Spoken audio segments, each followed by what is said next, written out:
There is a must-read Boston Bruins book coming out this October, and today we're discussing it with the author, Mike Comito.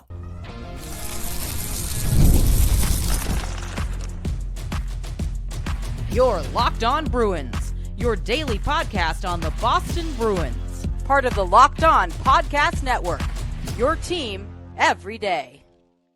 What is up, Bruins fans, and welcome back to the Locked On Boston Bruins podcast. I'm your host, Ian McLaren, and this is a daily show where we discuss all things spoke to be. Today is Friday, August 15th.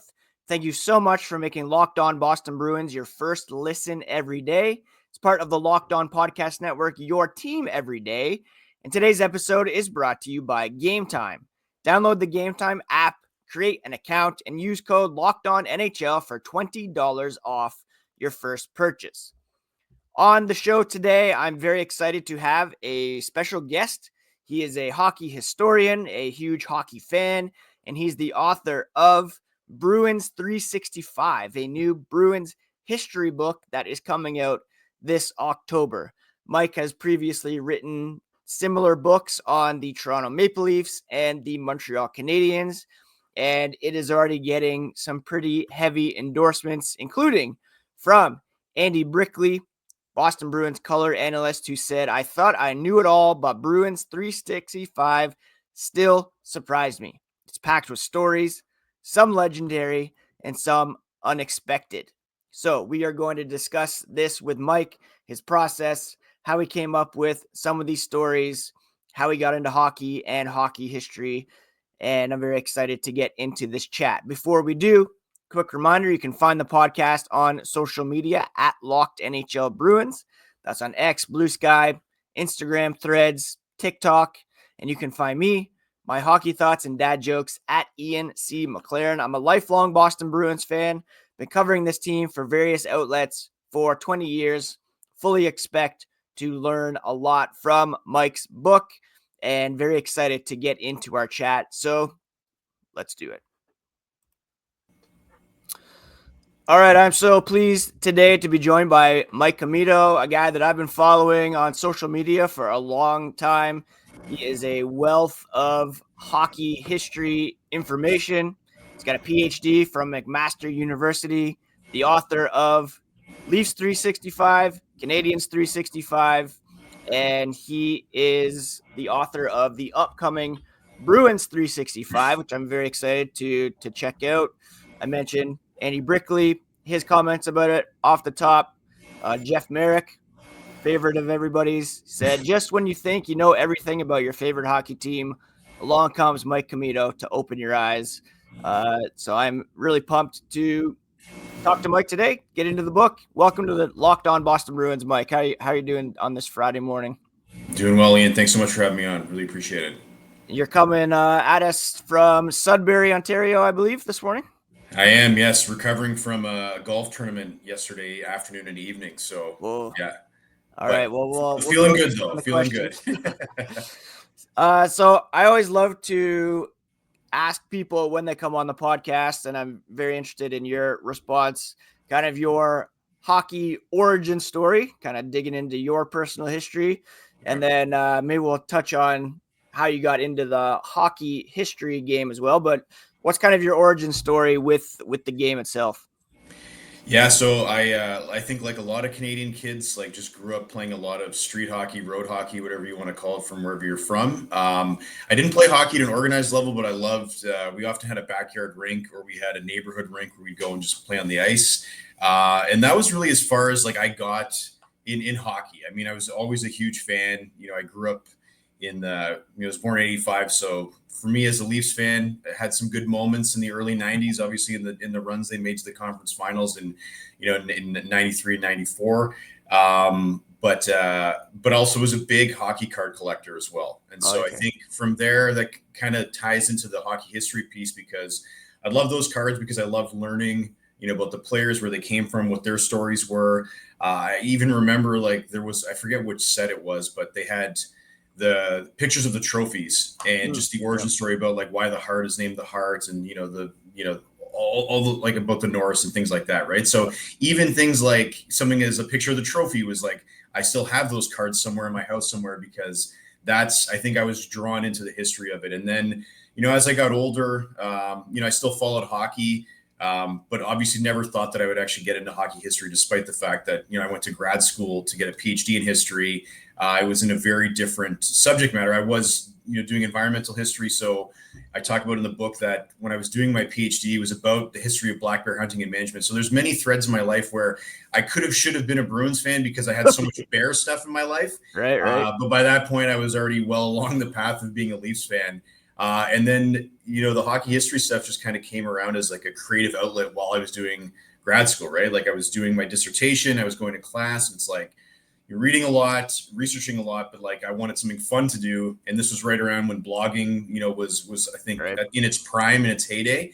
And so I started my own blog, and then kind of got opportunities with different sites just to try to, get some credibility under me and write some different things. It was often this weird Frankenstein where I would blend Canadian history with hockey. Eventually, that did that for a little while, and did that for a great site called the Royal Half, where I was getting paid in T-shirts, blending California history with, trying to do Pacific Division previews, and then eventually just kind of got into the hockey history lane, and that's how it all really started. Very cool. And then transitioning from kind of blogging and stuff like that, big social media presence, to beginning this 365 series. How did that all come about? Yeah, so it was at the time when the germ of the idea for the 365 series came about. I was actually under contract to write a book for the University of British Columbia Press, which is going to be my dissertation, but I was going to add on to it, and that was going to be the manuscript.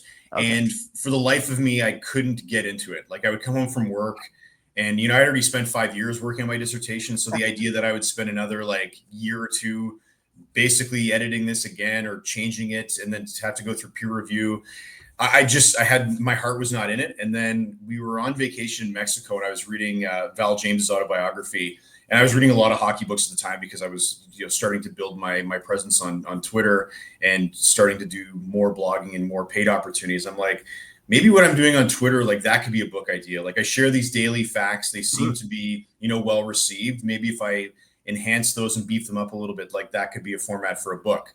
And so on the way home from Mexico, I sketched out an outline on the back of a napkin maybe. And then when I got home, put the wheels in motion. And that's really how the Hockey 365, that first book, began. And then from there, we did a second volume. And then after that, kind of, there was a thought of doing a third, just because like we've titled them the first and second period. So at some point I'll have to complete regulation, but haven't done that yet. We kind of gravitated and moved towards team specific books beginning in 2023, as you mentioned, with the Leafs. And, now here we are with Bruins 365. Yeah, we'll get to the Bruins here in a moment, but I love the idea for these books. It reminds me of, I don't mean any disrespect by this comparison, but the old bathroom readers that we used to have. Yeah. I remember going to my aunt and uncle's house, and they had like a stack of them, and I'd take way too long in the bathroom just reading through those. And it's kind of everybody's flipping through their phones and all that. It's kind of a nice throwback to those kind of books where you learn something kind of in that. It doesn't take long to get through a chunk, couple minutes, and you can learn something pretty nice. So I'm excited to check it out for sure. We're going to get into the Bruins history, some Sudbury facts, and we'll touch on that here as this conversation with Mike continues.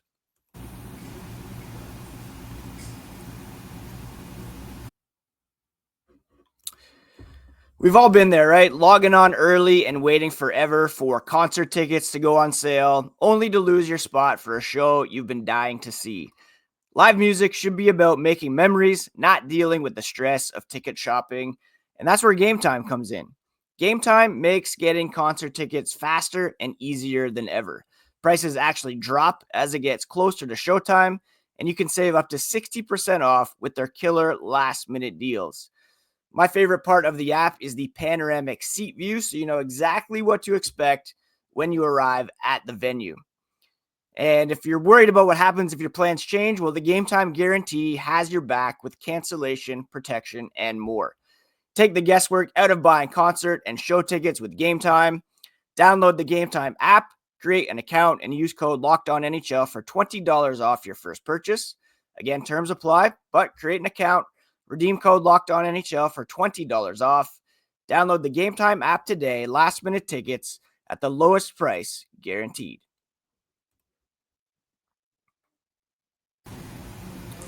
Thanks so much again for making Locked On Bruins part of your daily routine. Not quite 365, but we're, daily as it gets, and very excited to continue our chat here with Mike. Interested to see how you landed on the Bruins for the next one. Is it a matter of kind of we're going through the original 6 here? Is that the plan? Is there all 32 coming? What was the plan with focusing in on the Bruins specifically? Yeah, so starting with the team specific books, like Leafs 365 obviously made sense for me because I'm a Leafs fan. And then I think the publisher had the idea that let's really focus first on the original 6, just because there's most history available for those franchises. And so I picked the Habs next, just I think to stay within the Canadian realm. And then when it came time to do the third book, and this will hopefully be music to the ears of your listeners, that the publisher wanted me to do a Wings 365. They thought that would be the place we should go to next, just again in proximity with the border and in some of the book sellers and vendors they deal with. But I said, I like the Red Wings. I think there's a lot of great history there as well. But I'm like, I want to do Bruins first. And there was a number of reasons for that. And in the intro, I think I alluded to this to you as well, that in another life, I could have been a Bruins fan. Right. But I think also just the fact that, I think I have an understanding, maybe a tormented understanding of the franchise, being a Leafs fan enduring like 2013, 2017, 2018, 2023. I'm intimately familiar with the franchise in a perverse way. And then in Sudbury, we've had a lot of great, players come through from our town that have joined the Bruins. And so I've always kind of had the Bruins in the back of my mind. So to be honest, for me, it was like kind of a no-brainer that if we're going to go outside of the Canadian teams and keep this series going, the next logical team for me was Bruins 365 without question.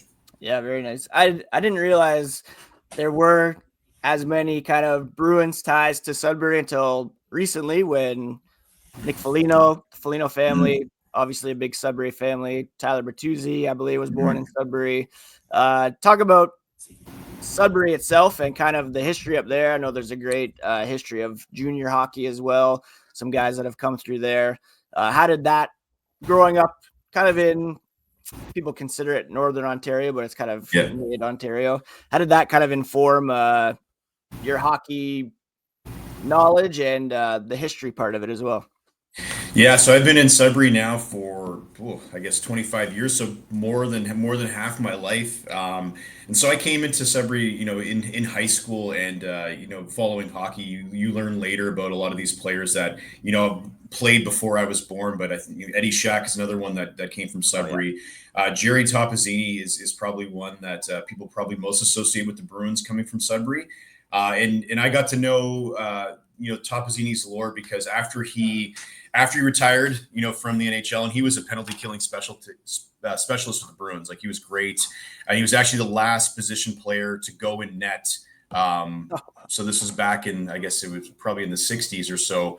And he went in net for the final minute of a game, no goalie equipment at all. Just went in there, manned the pipes. He didn't face a shot, but again, if he would have faced a shot, he's the type of guy you would have wanted in the net, because he was a tough, hard scrabble guy from Coppercliff, Ontario. So again, Sudbury's a mining town, so it's got that hard work ethic into the bones of a lot of people from here. And then after he retired, he came back to Sudbury. He coached the Sudbury Wolves, the junior team here, for a couple of years. But then he opened this bar called the Beef and Bird, and it has the smoked bee in the logo. And the walls are just adorned with Bruins memorabilia. There's a lot more, I think, hockey general memorabilia now, but I can seem to recall, and again, I spent a lot of bleary-eyed nights at the Beef and Bird on Fridays, that there was a lot more Bruins stuff back in the day. And there was a lot of pictures of Jerry. There was a lot of pictures of Bobby Orr, a lot of players that he played with in the Bruins. And so it was and still is, in my mind, a veritable shrine to the Bruins here in Sudbury. We don't really have many like stronghold bars, I guess. There is now Right. there's one that has like kind of a Blackhawks theme, but the beef for my money is still like when I think of a Bruins bar, that's what I think of. Yeah. But the beef was also known. I'll just share this quickly that every Saturday during the hockey season, they do what is known as Porchetta Bingo. And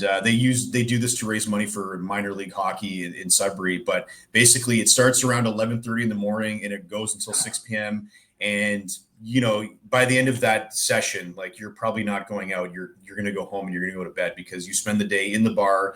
You've got a set of 3 cards in front of you. The dealer has a deck of cards, and basically you just try to get all 3 of your cards lined up. And if you win, you don't say bingo at the beef because you'll get booed, you'll get taunted. You scream out porchetta, you go up, they validate your card, and then they bring you a pound of porchetta that's been set up for that day. And so it's a lot of fun. Cool. But I remember when Nick Foligno signed with the Bruins, we did a story with him because I was thinking, if at the time, especially the Bruins were a powerhouse, that if the Bruins win the cup, like Nick's going to bring it back to Sudbury. I talked to the owners of the beef. Jerry's son Anthony still runs the bar with some of his siblings, and he said that if Nick wins the cup and brings the cup to Sudbury, which he would of course probably bring it to the beef, he's going to get porchetta for life. Which, in my mind, that's just as good as the cup. But ultimately, we know the story didn't unfold quite that way. Hopefully, I didn't jinx them by putting that into the ether. But it was there's a lot of those Sudbury connections, and again, I think the Foligno family, which is well regarded as a hockey family here in Sudbury, also really regards the Topaziti family and what Jerry did and what they still do for the community, through the beef and through those fundraisers. Very cool. And since you mentioned Foligno, I believe the book kind of goes from the beginning and kind of culminates with that record-breaking regular season the Bruins had. Of course, we all know what happened in the playoffs, but maybe just talk about what you kind of learned about that season and how it fit into kind of NHL history. And we all know the wasted opportunity, but Nick Foligno being part of that regular season, nice way to end the book, even though it didn't quite work out for the Bruins and their fans, I guess. Yeah, so that comes up a couple times, and fortunately for the Bruins fans listening right now, that we did not cover the playoffs that year. Okay. For whatever reason, that didn't make it into some of the dates I had in mind for April and into May.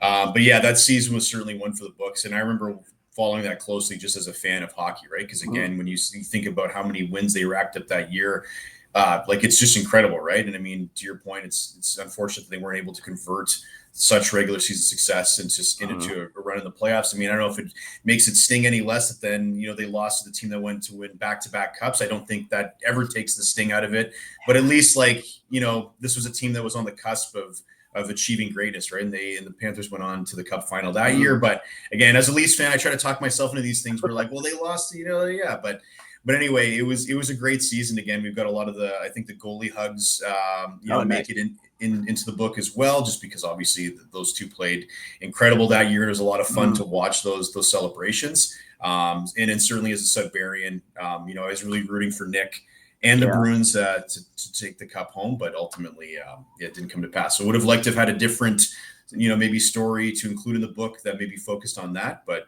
you get what you get, and that's what it was. Yeah, it worked out for me nicely in 2011 because I'm down in Guelph, and Rich Peverly is a Guelph native, so he actually brought the cup here, the Sleeman Center, where the Guelph Storm play. The floor was packed with people. So that was a nice tie-in to be able to celebrate the cup in Guelph with Rich Peverly. If I wasn't able to be down there in Boston for the ceremony or whatever, or the parade, but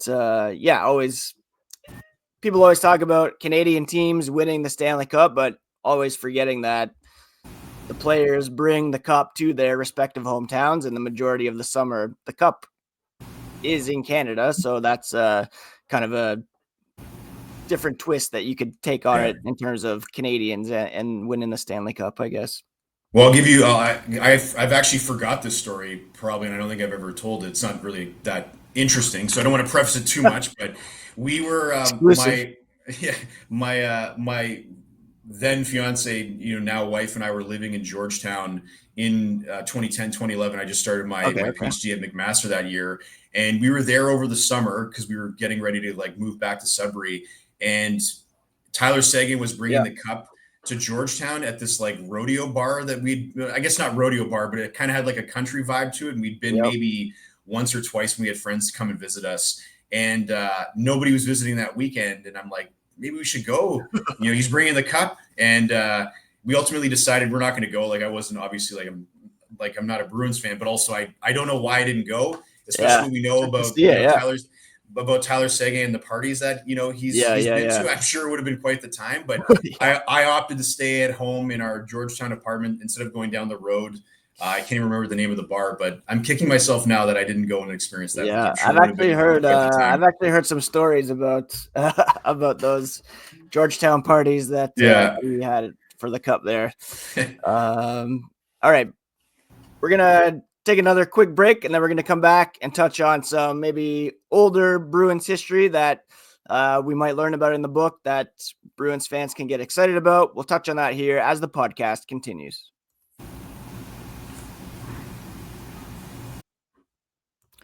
August 26th is officially FanDuel Futures Day, a brand new holiday for football fans who live for bold predictions and preseason hunches. For just 24 hours, FanDuel is giving you deals on NFL season predictions. So whether you're calling your MVP, eyeing a long shot division winner, or ready to crown your Super Bowl champ before week 1 even kicks off, this is your moment.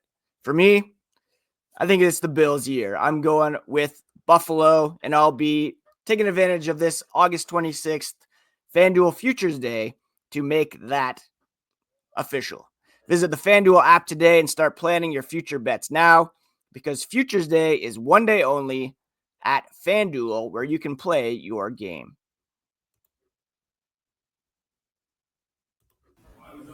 All right, continuing our conversation here with Mike Comito, author of Bruins365. During the centennial season, I tried to work some history into the podcast, going back to, how the team was formed, how the team was named, and learned a lot just from that.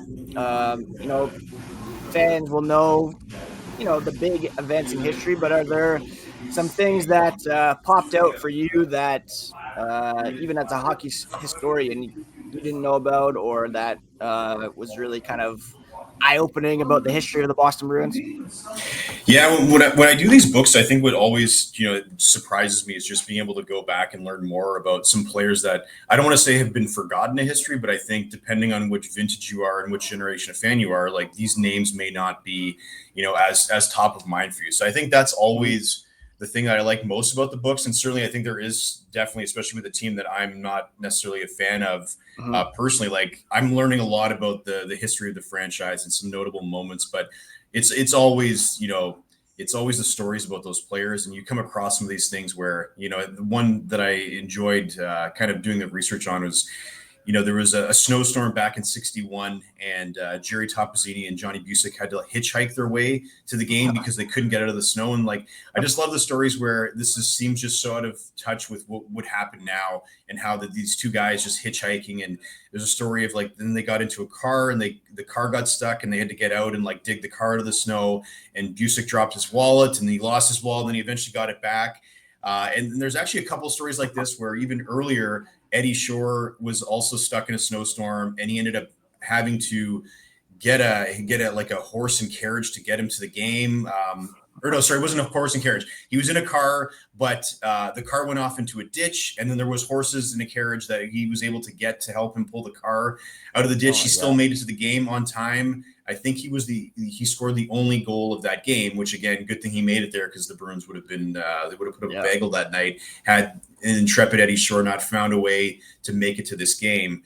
So it's stories like that are always fun to me. And again, also as it's my book, so I'm able to kind of inject some players that I think deserve their due. So I mean, Doug Mohns is one that not many Bruins fans may be familiar with, but he's from Cape Real, which is a rail town not far from Sudbury. It's, I guess, part of the city of Greater Sudbury, but it's its own distinct place. And Doug was from Cape Real. His nickname was Diesel, which is fitting because, you've got a lot of trains going through that junction, and he had quite the Pistons on the ice, and he played wing for the Blackhawks. He was on the scooter line with Stan Mikita, but he was on defense for the Bruins. And so I took the opportunity to kind of do a little ode to Doug and what he did, because he's obviously a legend up here in Sudbury in the Cape Breton community. So it's those things, right? And I think it's always fun just to kind of highlight a player that, I think the diehard fans will probably remember, but for me, some of these players where you've heard the names, but like, let's kind of dig into what they did before they got to the Bruins, what they did during the Bruins. It's always a great way to explore that history as well. Yeah, right. I mean, a lot of people obviously know like the past 20 years, maybe going back to the Bobby Orr kind of couple of cup wins, but the previous cup wins, a lot of people don't know a lot of the names that were featured on those teams. Appreciate the history of kind of way back in the day. Was there anything from those kind of first cup years that stood out at all? Yeah, I mean, I think it's just like how dominant, especially those teams were, in the 40s when they won those cups, right? And I think there was the after that first, I think the one in 42, Art Ross talking about like how this is the best team that he's ever had, and basically they were able to run it back pretty much with the same crew, and somehow again just an even better hockey team. So I think it's just also, you look back on some of those teams and it's like the versatility of these players where they often didn't start, playing at the position they ended up becoming legends at. They come in playing wing or they come in playing defense and they get shifted. And ultimately those moves that, somebody like an Art Ross identifies and is able to kind of take advantage of is part of the reason why those teams were so dominant. Right. And I mean, even just somebody like Art Ross, who, he appears in the book, but somebody like that, just so innovative with all the things that he did with the design of the pucks, the design of the nets. Like he really was always thinking outside the box in ways that, we can improve the game. And some of those innovations that he did at the time back in the, the early days of the team, they're still around today. Right. So it's always cool to kind of try to highlight that as well. Yeah, for sure. I grew up kind of in the late 80s, early 90s, Bruins loving mode. A lot of younger Bruins fans kind of somewhat understandably hate on Cam Neely, Don Sweeney for kind of their managerial stuff, but forget the contributions they made as players. Neely specifically, I'm sure he appears in the book as a player. Anything that jumped out about Neely and or Sweeney as players that appear in the book? Yeah, I got quite a few Cam Neely stories, and again, I think what surprised me about him was just like how he was able to do what he did, especially with the injuries he had, with his back and with his knees, and that the fact he was able to come back and then still be as dominant as he was, like for at the time, like in his prime, like he was just like an exciting player for what he did, with the puck in the back of the net, but also just like laying people out and bringing fans out of their seats. Yeah. So for me, he comes up quite a bit. And I think one of the ways that I incorporated a story with him was that I wanted to include it as part of his story was just, the 50 and 50. It's not an official 50 and 50, but it should be like this arbitrary rule that because he didn't start the season with the Bruins, but still managed to get, 50 goals in under 50 games. That's, and especially knowing that how banged up he was and he still did that. Yeah. Like just because he didn't do it in Boston's first 50 games shouldn't matter. He did it in 50 games regardless. So I made sure that when I did that story about, I think one of the first stories about Neely that appears in the book, I make the record clear that I am a firm believer that should be a 50-50 official 100%. Goal scorer club, right? For me, that was probably the highlight of, those teams fell short. They came up against the Oilers and the Penguins. But for me as a young fan, that was like the pinnacle of like hockey glory for me, apart from those cups. That was such a great run. Not a lot of appreciation as team president, but without question, my favorite player as a kid. And speaking of hockey history, I'm actually tonight, my wife's uncle randomly has this pretty extensive Bobby Orr memorabilia collection that he has put out on display at his house. So we're heading down there tonight to check that out. I'm pretty excited about that. Nice. Maybe we'll end on everybody knows the Bobby Orr leap story. Was there another kind of off the radar Bobby Orr story that jumped out at all? Yeah, one that I'll share that and again, I've always tried to find a way to include Terry Fox in Oh, any of nice. my books. Yep. When Terry Fox was doing his Marathon of Hope in 1980, he went through Parry Sound, which is obviously Bobby Orr's hometown, Great. and Bobby met him in Parry Sound, and he presented him with a check. I think it was $10 for every mile that Terry had run to that point for on behalf of Planters Nuts. So I think Bobby had Oh, very he had cool. a sponsorship or an ambassadorship with the company at the time. And there's this great shot of that day where Bobby Orr's got his pant leg rolled up, and they're comparing battle scars. Ultimately, I Yeah. think Terry wins that by a mile, but I included that just because obviously that is it's a Bruin story because it's Bobby Orr, but Yep. ultimately like Terry Fox is still for my money's worth the greatest Canadian who ever lived, and I I was think gonna say. athletic achievement, even athletically, like to be able to run a marathon a day for as long as he did on one leg. Yep. Like we talk about Terry, I think in terms of what he did in terms of helping to raise awareness and raise money for cancer research, but I think just athletically, Yeah. we don't talk enough about like how incredible of a Yeah. feat that Insane. was. Yeah. And so, he ended up meeting, his hockey idol was Daryl Sittler when he went to Toronto. But for me, him and Bobby Orr sitting together in Parry Sound, looking at their respective battle scars. Yeah. But ultimately, just what Terry represented and how, we're talking today. And a month from now, we'll be, I think, gearing up for the annual Terry Fox run. Yep. And especially this year being the 45th anniversary of the Marathon of Hope. He's still somebody whenever I'm out for a run, and it's like, I'm tired, it's too hot. It's like, yeah, but like, Yeah. look what he did. Just suck it up, 100%. get your workout in, go home. And so he's still an inspiration for me. And that's why I always try to include him when I can in these books. Oh, that's awesome. Yeah, that's what a great way to end. Yeah, I 100% agree. Terry Fox, greatest Canadian, and that's a great story. I'm excited to check that out in the book. Before I let you go, I always ask people, kind of apart from hockey history, is there anything that you are reading or watching or enjoying this summer that you can recommend?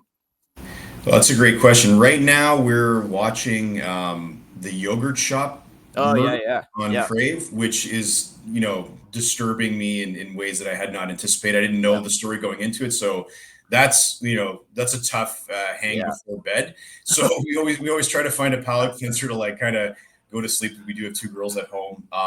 And in terms of reading, what I just finished a book. I'm trying to think what the most recent book was that I was reading, but because I'm not reading anything new yet, I've got a trip upcoming, so I'm trying to like plan strategically Oh, nice. which books I will bring on that trip. But I do love to read, so it's always a big part of what I do in the summer. I'm just trying to get something for you that I could actually give you and the listeners that would be tangible of what I've read that I recommend. I mean, I just actually read a biography of Anna Wintour, who's obviously the face of Vogue and now the Right. chief of publishing for Condé Nast. But like I love reading books outside of hockey just because I feel Sure. like as a writer it's important to read far and wide in order to improve your writing, right? So Right. I actually haven't read a hockey book in a little while, and there's a lot of great ones coming out in the fall, so I think I'll dive in there. But Nice. my genre is all over the place. So again, if you Yeah. find me on social media at Mike Comito pretty much anywhere, and you have a good book recommendation, I'll always take those. Yeah. Yeah. Always love a good true crime doc recommendation. We're watching that one. And also on Crave, we just watched the Christine Jessup documentary as well, which Okay. was a Crave original. Really, we knew the story, but yeah, really kind of eye-opening, that one as well. I recommend that one. Mike, I can't thank you enough for taking the time to chat. Please, before I let you go, tell people where they can find you on social media, and more importantly, where can they pre-order Bruins365? Yeah, no, thanks, Ian. It was my pleasure today. And you can find me at Mike Comito pretty much anywhere where you use social media. As for the book, you can definitely still pre-order it now. It will officially be released October 21st. So you can go to Indigo, Amazon, but you can also go to your favorite bookstore. So again, if you shop local or independently and you go to that store, if they don't have it yet, or you can ask them to pre-order it for you or get it in store when it's available. But yeah, just look for Bruins365. You can pretty much find it anywhere where books are sold. So again, pre-orders help authors. So if you want to pre-order it, I'd appreciate it. But otherwise, tell your friends Bruins365. Very nice. All right, Mike. Well, thanks so much. Have a good rest of your day. Have a good rest of your summer. too. And maybe we'll touch base again once the regular season starts and talk some, developing hockey history. Sure. Sounds great. Very cool. What a treat that was to talk with Mike. There's so many different rivers we could have gone down in terms of Bruins history. There's going to be 365 stories to take a look at. And please do check out that book. Subscribe to the podcast if you have not already. And do check out the Locked On NHL podcast next. It's all part of the Locked On Podcast Network. Your team every day. We'll be back with fresh episodes next week here on Locked On Boston Bruins. Please take care of yourselves. Take care of each other as well.